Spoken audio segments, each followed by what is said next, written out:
بسم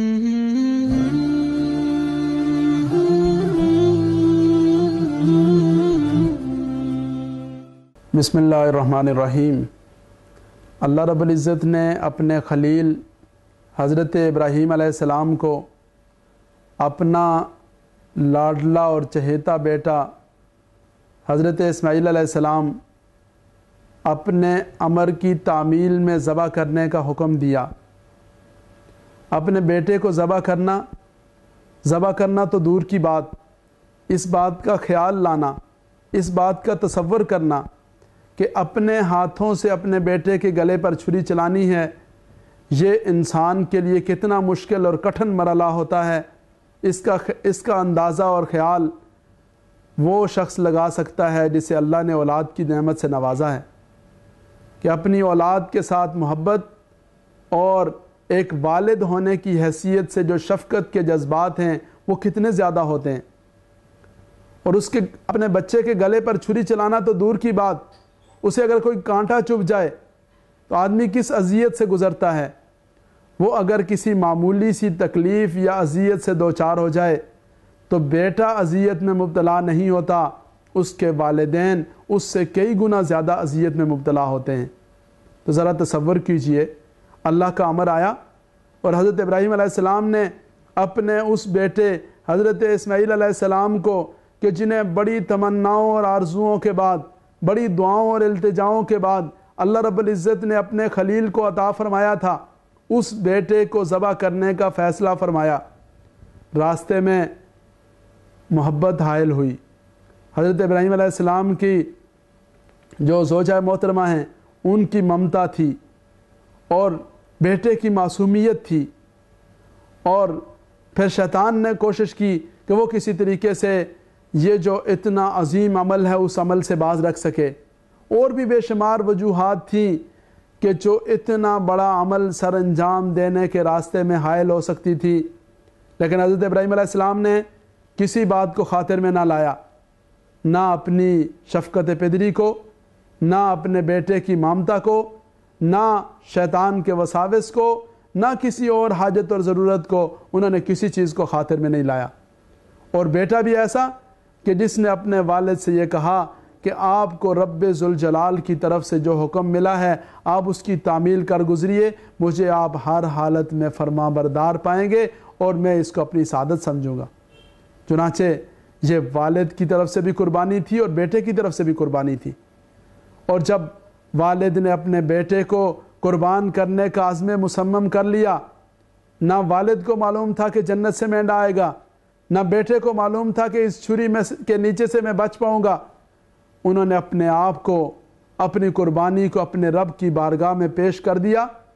اور جب پیش کر دیا تو اللہ رب العزت نے اپنی رحمت سے اس قربانی کو اس انداز سے شرف قبولیت بخشا کہ جنت سے مینڈا آیا اور حضرت اسماعیل علیہ السلام کی جگہ پر اس مینڈے کو ذبح کر دیا گیا۔ اور اس کے بعد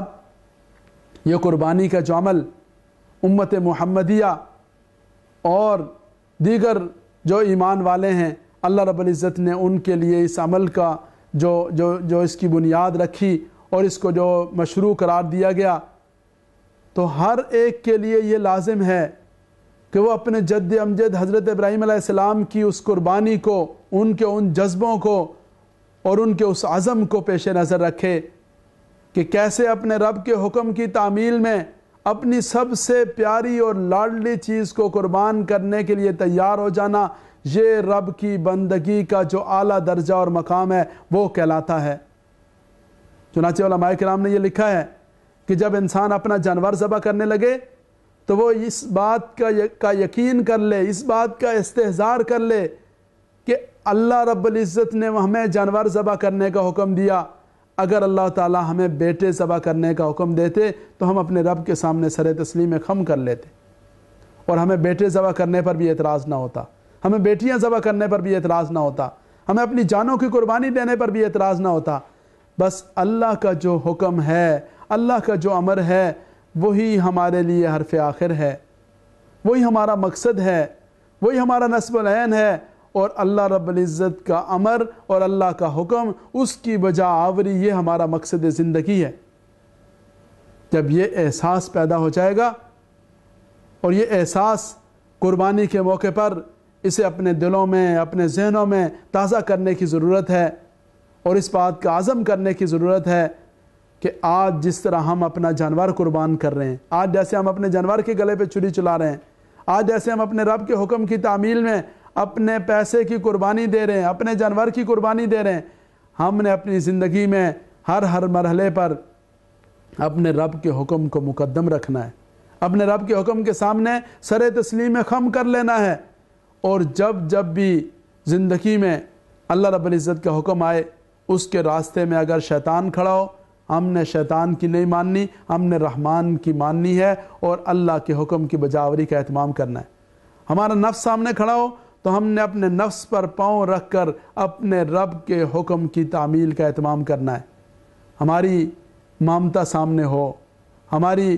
والد ہونے والی جو حیثیت ہے وہ کسی جگہ آ کر ٹکرا رہی ہو، ہمارے خاندان اور برادری کی طرف سے تصادم آ رہا ہو، ہماری خواہشات کہیں ان کی قربانی لگ رہی ہو، یا ہمارے راحت و آرام پر کہیں حرف آ رہا ہو، کوئی چیز بھی قربان ہو رہی ہو، ہمیں اس کی قربانی سے دریغ نہیں کرنا چاہیے، اور اس بات کو پیش نظر رکھنا چاہیے کہ ہمیں پیدا کرنے والا جو رب ہے، ہمیں یہ ساری نعمتیں عطا کرنے والا جو رب ہے، اس رب کا حکم وہ میری ترجیح ہے، وہ سب سے مقدم ہے، وہ سب سے اعلیٰ اور عرفہ ہے، اور اس حکم کی تعمیل میں ہر طرح کی قربانی دینے کے لیے آمادہ اور تیار ہوں۔ جب یہ جذبہ ہوگا، جب یہ سوچ ہوگی، جب یہ عزم ہوگا،